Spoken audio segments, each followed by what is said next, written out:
ലോകാരോഗ്യ രംഗത്തെ ആകെ ഭയപ്പാടിലാഴ്ത്തി വീണ്ടും ലോകാരോഗ്യ സംഘടന പൊതുജന ആരോഗ്യ അടിയന്തരാവസ്ഥ പ്രഖ്യാപിച്ചു. ഡെമോക്രാറ്റിക് റിപ്പബ്ലിക് ഓഫ് കോങ്കോയിലും യുഗാണ്ടയിലും എബോള വ്യാപനത്തെ തുടർന്നാണ് ലോകാരോഗ്യ സംഘടനയുടെ ഈ നടപടി. അത്യപൂർവമായ ബൂണ്ടിബുഗോയാണ് പുതിയ വ്യാപനത്തിന് പിന്നിൽ. 90ഓളം പേരാണ് രോഗം ബാധിച്ചു മരിച്ചത്. പടർന്നു പിടിച്ചിരിക്കുന്ന ബൂണ്ടിബുഗോ എന്ന വകഭേദത്തിന്റെ ഏറ്റവും വലിയ വെല്ലുവിളി വാക്സിനോ പ്രത്യേക ചികിത്സയോ ലഭ്യമല്ല എന്നതാണ്. പനി, തലവേദന, പേശിവേദന, തൊണ്ടവേദന, കടുത്ത ക്ഷീണം, സന്ധിവേദന, ഛർദി, വയറിളക്കം, അടിവയറുവേദന, അകാരണമായ രക്തസ്രാവം തുടങ്ങിയ ലക്ഷണങ്ങളാണ് പൊതുവെ പ്രകടമാവുക. രോഗബാധിതരുടെയോ രോഗം മൂലം മരിച്ചവരുടെയോ രക്തത്തിലൂടെയോ വിസർജ്യത്തിലൂടെയോ മറ്റ് സ്രവങ്ങളിലൂടെയോ ഒക്കെ രോഗം പകരാം.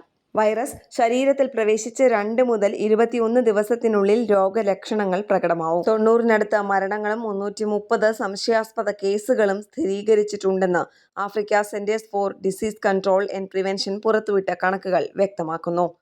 ഇനിയും കൂടുതൽ കേസുകൾ പുറത്തുവരാനുണ്ടെന്ന നിഗമനത്തിലാണ് ആരോഗ്യ വിദഗ്ധർ. ഇന്റർനാഷണൽ ഡെസ്ക്, കേരള പ്രണാമം.